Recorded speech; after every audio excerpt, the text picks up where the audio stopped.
Hello, hello, bonjour, je suis Carole, je suis la rédactrice en chef et créatrice du magazine brillantdejésus.com et c'est un réel plaisir pour moi de pouvoir partager avec vous aujourd'hui sur un thème qui est vraiment d'une importance capitale. Ce thème, bien entendu, est basé sur la parole de Dieu. Alors, j'invite avant tout toutes les personnes que vous êtes, hommes, femmes, jeunes, enfants, qui allez écouter ce message, à commenter, à le partager, à donner vos impressions par rapport à la plus-value que ce message aura apporté dans vos vies. Il faut savoir que ce message est basé sur la parole de Dieu. Le but est de vous aider à avancer. Le but est que nous puissions avancer ensemble. La parole de Dieu est un socle pour nous. C'est un pilier. Jésus-Christ est notre roc, notre rocher.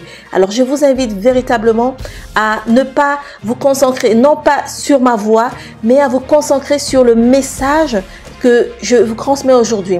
C'est le Saint-Esprit qui nous parle, c'est la parole de Dieu qui certainement a identifié quelque chose d'important dans votre vie, un domaine où il y a des problèmes, où il y a des situations à résoudre et le Seigneur a prévu ce message pour quelqu'un, pour quelqu'une, pour un homme, pour une femme, en Europe, en Afrique, peu importe l'endroit où vous êtes, recevez ce message tel qu'il vous est transmis au nom de notre Seigneur Jésus-Christ. Amen. Alors, le thème, le sujet d'aujourd'hui, c'est donner un sens à sa vie. Donner un sens à sa vie. C'est quoi donner un sens à sa vie? Beaucoup d'hommes, beaucoup de femmes, beaucoup de jeunes gens, beaucoup de personnes aujourd'hui courent après le sens de leur vie. Cherchent à donner un sens à leur vie. Je pense que, et je suis sûre que vous en conviendrez avec moi, chaque fois que vous vous levez le matin, chaque fois que vous vous couchez le soir, vos réflexions, vos objectifs, ce qui fait que vous vous levez le matin, c'est parce que vous avez envie d'atteindre des objectifs. Vous avez envie de donner un sens à votre vie. Vous avez envie que votre vie prenne une certaine direction.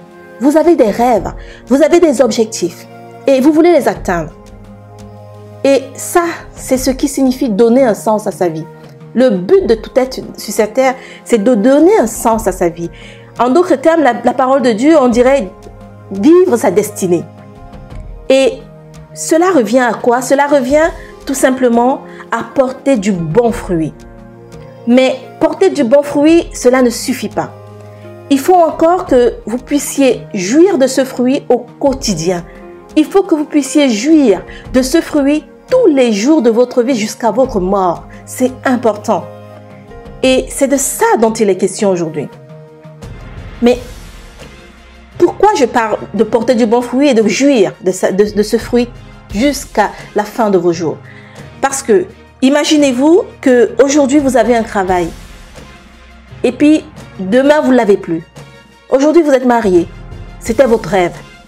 Seulement, une fois marié, plus rien ne va. Le mariage bat de l'aile. Cet homme, vous vous rendez compte que ce n'est véritablement pas l'homme de vos rêves. Cette femme, vous vous rendez compte que ce n'est véritablement pas la femme de vos rêves. Et vous regrettez. Vous aviez envie d'avoir des enfants. Vous les avez aujourd'hui. Et puis là, rien ne va. Les enfants sont plutôt une source de problèmes, une source d'ennui, une source de tracasserie. Ça, c'est qu'au départ, vous avez porté du fruit, ou vous avez cru porter du fruit, seulement vous ne jouissez pas de ce fruit. Et beaucoup d'hommes et de femmes que nous sommes aujourd'hui vivent ces situations. Personnellement, je suis passée par là, et souvent encore dans ma vie, ça arrive.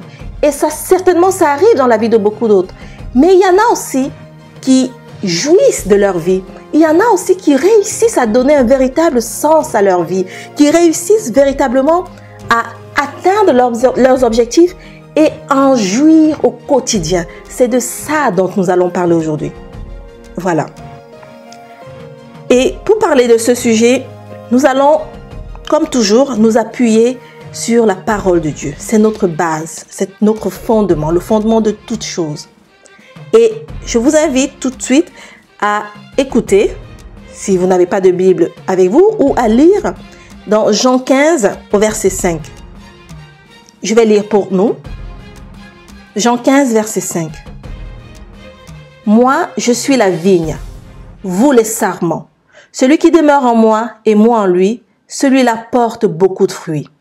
Car hors de moi, vous ne pouvez rien faire. Amen. Je relis. Jean 15, verset 5. Moi, je suis la vigne, vous les sarments. Celui qui demeure en moi et moi en lui, celui-là porte beaucoup de fruits. Car hors de moi, vous ne pouvez rien faire. Alléluia. J'aime beaucoup ce verset de la Bible.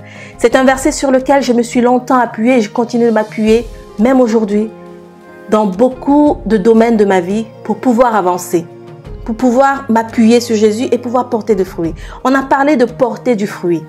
Donner un sens à sa vie revient à porter du fruit, mais surtout à jouir de ce fruit au quotidien. C'est ça, donner un sens à sa vie. Et dans ce verset, on parle de porter du fruit. C'est Jésus qui parle. Il parle à ses disciples. Jésus aimait parler en parabole. Et au cours d'un nouvel entretien de Jésus-Christ avec ses disciples, il leur parle de porter du fruit. Il les invite à être intimement liés à lui, comme le sarment l'est à la vigne. Voilà encore un symbole, une image que Jésus prend, la vigne. Qu'est-ce qu'une vigne? On sait tous ce que c'est qu'une vigne. C'est l'endroit où on récolte les grappes pour pouvoir faire du vin. Mais Jésus nous dit que lui, il est la vigne. Et nous, nous sommes le sarment. Le sarment, c'est tous ces bouts de bâton qu'on plante dans le sol, qui vont s'ancrer dans le sol. Les racines vont pousser et la vigne, en retour, va inonder ces racines de jus. De tout ce qui permettra de nourrir, de fortifier le sarment pour que le sarment puisse donner des grappes. Les grappes, c'est le fruit. C'est à partir des grappes qu'on fait du bon vin. Les grappes, c'est ce fruit que vous devez porter. Et on juge une bonne grappe, on juge un bon vin à partir du sarment, à partir des grappes qu'il a pu produire. Et c'est comme ça qu'on vous juge. Et c'est comme ça que vous vous jugez d'ailleurs, vous-même, aujourd'hui. Si aujourd'hui vous vous dites, voilà, je ne comprends plus ma vie. Je cours, je cherche, je marche. Je me suis mariée, mais rien ne va. Aujourd'hui, j'ai un travail, demain, j'en ai plus. Il y a 10 ans, j'étais bien. Aujourd'hui, je suis plus bien. Je ne sais plus comment faire. Ma vie est toujours en dents de scie. Aujourd'hui, des hauts, demain, des bas. Aujourd'hui, je rigole, demain...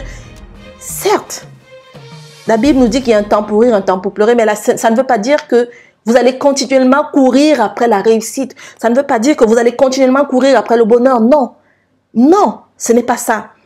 Jésus est venu pour nous donner la joie, pour nous donner un bonheur perpétuel. Mais beaucoup d'entre nous, nous n'arrivons pas à jouir de ce bonheur au quotidien. Et c'est ça le problème. Et c'est ce problème que Jésus veut résoudre ici, dans la parole, quand il dit que lui, il est la vigne, nous sommes les sarments. Et il nous dit qu'il faut demeurer en lui et lui en nous. Et ce n'est qu'ainsi que nous pourrons porter du fruit, car hors de lui, nous ne pouvons rien. Le premier message, la première chose qui m'interpelle ici, c'est que Jésus dise que hors de lui, on ne peut rien faire. C'est très important. Vous devez savoir que si aujourd'hui, vous avez des difficultés dans votre vie, si aujourd'hui vous avez du mal à joindre les deux bouts, si aujourd'hui, depuis des années, vous attendez, l'âge passe, le temps passe, et vous êtes une jeune femme, un jeune homme, vous vous dites, mais quand est-ce que je vais fonder une famille? Vous courez après le mariage. Si aujourd'hui, vous courez après les enfants, vous courez après l'argent, après un bon boulot, vous courez, vous n'arrêtez pas de ramer, comme j'aime dire, ramer, parce que quand on rame, on fait du surplace, limite on se noie, au lieu de nager et d'avancer pour aller de l'autre côté. Si aujourd'hui, vous en êtes encore là, à être Christ, à ramer, et que vous ne voyez rien s'accomplir dans votre vie, vous ne portez pas du bon fruit, sachez que peut-être, vous êtes loin de Jésus. Peut-être que le Jésus que vous avez accepté, ou que vous n'avez peut-être pas encore accepté, vous attend. Et ça, c'est important, car il dit que hors de moi, vous ne pouvez rien faire. Peut-être vous êtes un enfant de Dieu, c'est important, je vais m'arrêter là-dessus déjà. Peut-être vous êtes un enfant de Dieu et Vous vous dites, j'ai donné ma vie à Jésus il y a 2 ans, il y a 10 ans, mais ma vie est pire qu'avant. Mais attendez, je vais vous inviter à faire un état des lieux de votre vie. Regardez dans votre vie. Est-ce que vraiment vous avez donné votre vie à Jésus-Christ? Est-ce que vraiment vous vivez en fonction de ce que la parole de Dieu vous dit? Est-ce que vraiment vous essayez, vous avez laissé les rênes de votre vie à Jésus, ou alors vous essayez de vous battre, d'atteindre vos objectifs par vous-même? Parce que ça, c'est très important. Hors de moi, vous ne pouvez rien, ça signifie que vous vous êtes éloigné de Jésus-Christ. Ça signifie que vous essayez de tenir votre vie, de porter votre vie à bras le corps par vous-même. Or, la Bible nous dit, Jésus nous dit dans la Bible, venez à moi, vous tous qui êtes fatigués et chargés, je vous donnerai du repos. Jésus est celui qui nous donne du repos. Il dit, venez à moi, vous tous qui êtes fatigués et chargés. Ça veut dire que c'est à lui que vous devez apporter vos fardeaux et les déposer à ses pieds. Lui, il les portera avec vous mieux que vous. Peut-être vous êtes dans le monde, attiré par le monde et vous vous dites, mais comment ceux-là font pour réussir? Je vais faire comme celui-là qui a réussi. Vous oubliez que la parole de Dieu vous dit de regarder à Jésus, de ne pas faire comme celui-là qui a réussi. Vous dites, non, je vais essayer un tout petit peu. La Bible n'interdit pas ça. Je vais essayer un tout petit peu. Celui-là aussi, il va à l'église et il fait ça. Et ça marche. Celle-là aussi, elle fait ça. Et ça marche. Elle est heureuse comme ça. Mais non. Hors de Jésus, vous ne pouvez rien faire. N'essayez pas de faire des projets par vous-même. Cherchez Jésus. Demeurez en Jésus. Il est la vigne qui va vous nourrir. Il est la vigne qui va fortifier vos racines. Il est la vigne qui va vous fortifier pour que vous puissiez porter du fruit et du bon fruit perpétuellement et quotidiennement. Ça, c'est important. Alors, pour porter du fruit, pour donner un sens à votre vie, ce n'est qu'avec Jésus. Je pense que tout le monde l'a compris. Et il nous demande de demeurer en lui. Tant que vous essayez par vos moyens, tant que vous courez après le mariage, après l'argent, vous serez toujours déçus. C'est important de comprendre cela. Tant que vous courez après les biens de ce monde, ce n'est pas mauvais de courir après les biens de ce monde, non. Celui qui a créé l'argent, l'or, l'argent lui appartient, disent la Bible. Donc, c'est bien de chercher l'or, l'argent. C'est bien de chercher le mariage. C'est bien de chercher un travail. C'est bien de vouloir une belle maison. C'est bien de vouloir une belle voiture. Ça, c'est très bien. Je vous invite d'ailleurs à aspirer à ces choses-là. Parce que ces choses-là ne sont pas pour le monde. Ces choses-là sont pour les enfants de Dieu. Aspirez à ces choses-là. Mais seulement, vous devez savoir que cela ne suffit pas. Parce qu'imaginez-vous, demain, il est possible que vous ayez le mari que vous avez tant attendu, mais qu'une fois dans le mariage, dans le couple, rien ne marche. Il est possible que Dieu vous donne, que vous trouviez des enfants, vous ayez des enfants dont vous avez tant rêvé, mais demain, vous êtes Christ. Vous avez l'impression que ces enfants n'ont pas comblé un manque en vous, un vide en vous. Vous avez l'impression que malgré que vous avez des enfants, votre vie n'a toujours pas de sens. Ce qui arrive le plus souvent, c'est ça. Vous allez avoir un travail demain. Ou peut-être c'est le cas aujourd'hui, vous avez un travail, vous êtes peut-être un employé, un directeur général, je ne sais pas quoi, une entrepreneuse, c'était votre rêve. Seulement depuis que vous êtes entrepreneuse, depuis que vous êtes un DG, depuis que vous êtes ce que vous voulez, vous êtes Christ. Rien ne va. Et c'est un perpétuel et éternel recommencement. Et vous vous dites, mais qu'est-ce qui se passe? Mais qu'est-ce qui ne va pas dans ma vie? Pourquoi je n'arrive pas à trouver un sens à ma vie? Seigneur Jésus, donne un sens à ma vie. Aujourd'hui, ce message est pour vous. Si vous êtes dans de telles situations, je veux que vous sachiez ceci. Le mariage, l'argent, le travail, la belle voiture, la belle maison, ce n'est pas tout. Ce n'est pas tout. Vous pouvez avoir tout ça et ne pas être heureux. Vous pouvez avoir tout ça et vouloir encore plus et ne même pas savoir ce qui vous manque encore, mais toujours être dans la recherche perpétuelle, dans la quête perpétuelle et ne jamais donner de sens, trouver le sens de votre vie. Pourquoi? Parce que le véritable sens de votre vie, c'est Jésus-Christ. Le véritable sens, ce que vous devez chercher, rechercher avant tout, c'est la gloire de Dieu. Parce que c'est dans la gloire de Dieu, écoutez bien ceci, dans la gloire de Dieu, quand la présence de Dieu est perpétuelle dans votre vie, c'est quand la présence de Dieu est constante dans votre vie, c'est quand la présence de Dieu est habituelle dans votre vie, c'est seulement en ce moment-là que vous trouverez un sens à votre vie, que vous donnerez un sens à votre vie. Vous n'aurez même plus besoin de courir après le mariage. Vous n'aurez même plus besoin de courir après l'argent. Vous n'aurez plus besoin de courir après le travail. Vous n'aurez plus besoin de courir après un mari, des enfants, je ne sais pas quoi, le voyage, une voiture. Non. Vous serez en paix quotidiennement. Vous jouirez de ces choses. C'est pour ça que la Bible dit, cherchez premièrement le royaume et la justice de Dieu et tout le reste vous sera donné en retour. Cela ne veut pas dire n'aspirez pas à l'argent, au mariage, au bonheur, à la santé, à la maison, à la voiture. Non. Aspirez à ces choses, c'est important, il faut les demander à votre Dieu. Mais demandez d'abord celui qui est la source de toutes ces choses. Demandez d'abord celui qui porte en lui la vie. Et c'est lui qui vous communiquera cette vie. Si vous demandez Jésus, vous avez tout. Vous avez l'argent, l'or, le diamant, tout ce que vous voulez, le travail, la voiture. Mais si vous courez après la voiture, quand vous aurez la voiture, vous chercherez l'argent. Quand vous aurez l'argent, vous chercherez la paix. Quand vous aurez la paix, vous chercherez le mari. Quand vous aurez ainsi de suite, et ça ne s'arrêtera plus. Mais Jésus vous donne tout cela. Et il vous donne tout cela sans mesure. C'est ça qui est important. Donner un sens à sa vie. C'est pour ça qu'au début, j'ai dit que cela revenait à porter du fruit, mais surtout à jouir de ce fruit au quotidien, jusqu'à la fin de vos jours. Amen. Jouir de ce fruit au quotidien jusqu'à la fin de vos jours.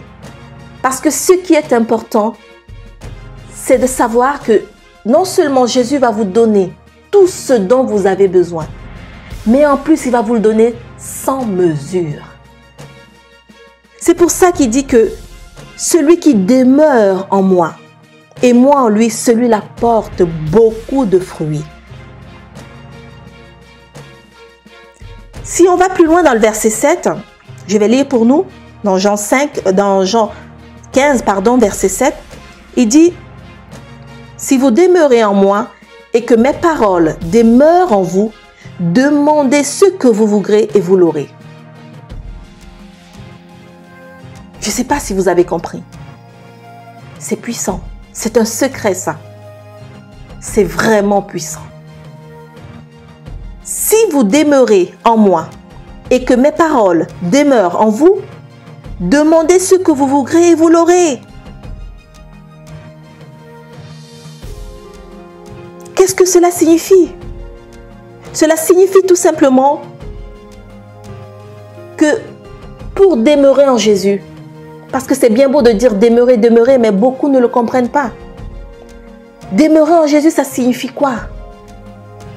Ça signifie méditer la parole de Dieu. Demeurer en Jésus, ça signifie quoi? Ça signifie aussi aller à l'église. Mais ce n'est pas tout, parce que beaucoup vont à l'église, mais n'ont pas Jésus. Beaucoup font de bonnes œuvres, mais n'ont pas Jésus. C'est demeurer en Jésus, ça signifie vraiment qu'il faut que vous soyez sincère dans votre cœur. Parce que Dieu connaît votre cœur. Votre Père, figurez-vous, connaît votre cœur. Les hommes ne le connaissent pas, mais lui, il connaît, il voit dans le secret. Ça signifie que vous devez être un avec Jésus dans le secret comme dans la lumière. Et être un avec Jésus revient aussi à méditer la parole, chercher constamment sa présence. Parce que la présence de Dieu, la gloire de Dieu, c'est ce qui amène la faveur dans une vie. Si vous êtes constamment dans la présence de Dieu, si vous ouvrez votre Bible, comme j'aime à dire, quand on ouvre la Bible, on dit « Seigneur, parle-moi ». Quand on la ferme, on dit « Seigneur, tais-toi ».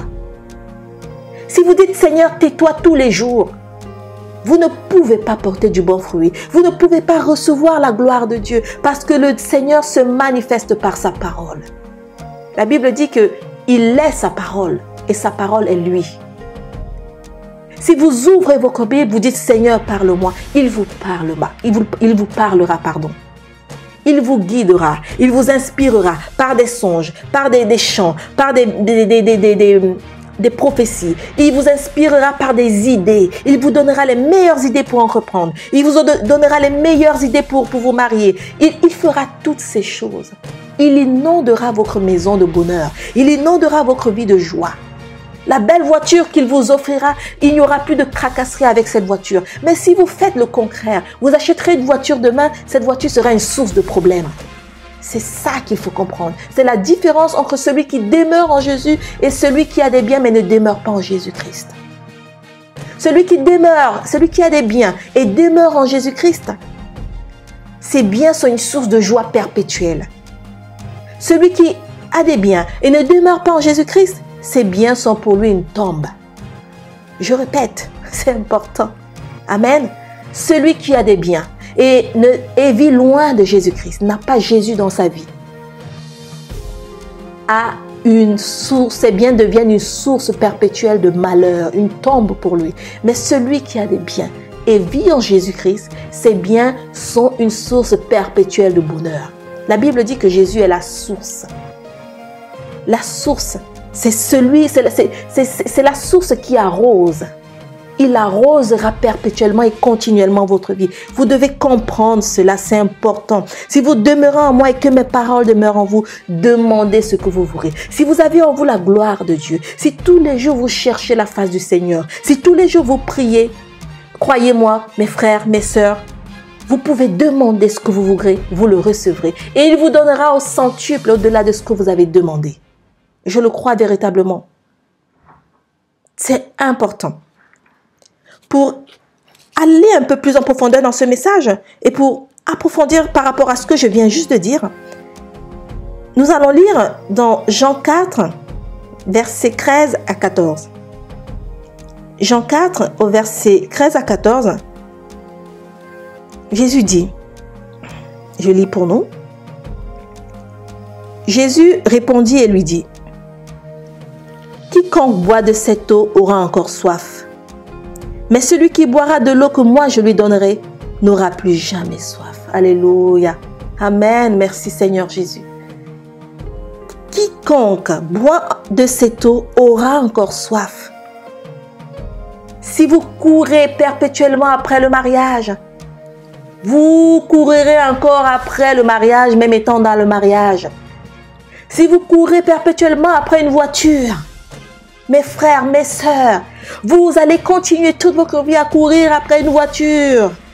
Si vous courez depuis des années après le boulot, vous allez toute votre vie ramer pour le boulot.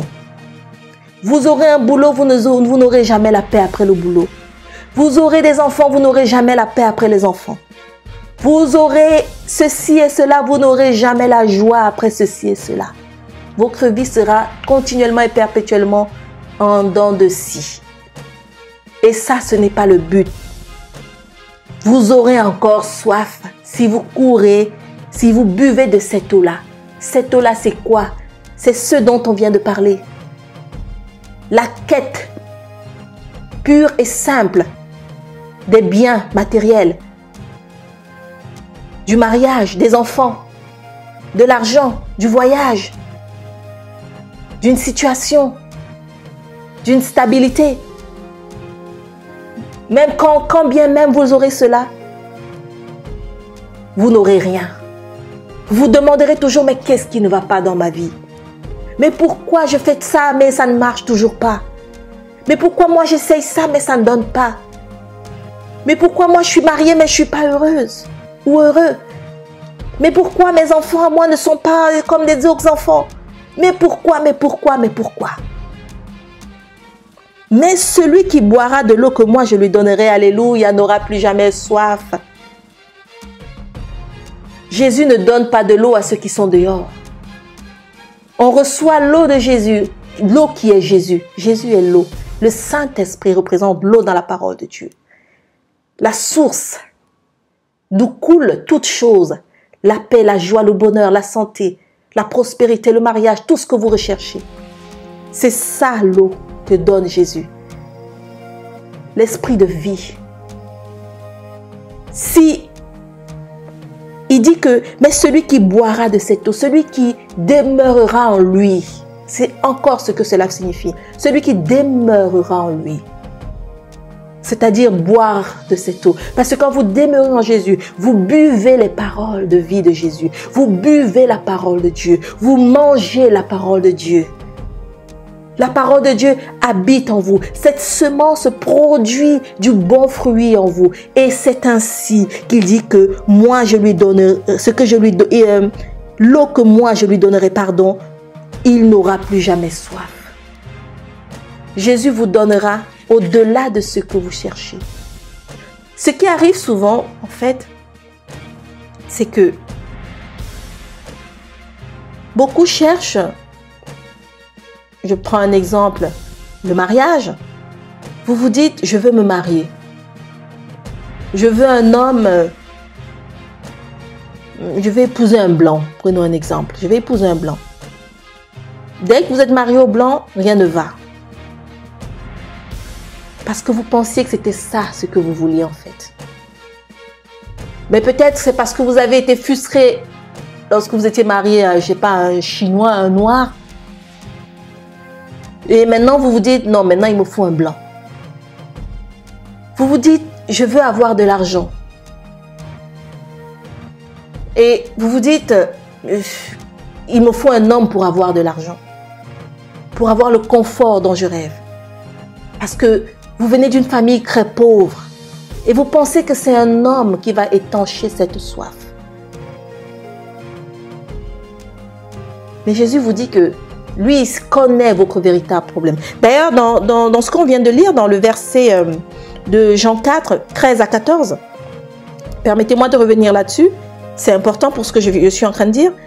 Jésus s'adresse à la femme samaritaine qui avait été mariée 5 fois et qui était à son 6e mariage. Mais que pensez-vous qui s'est passé dans la vie de cette femme?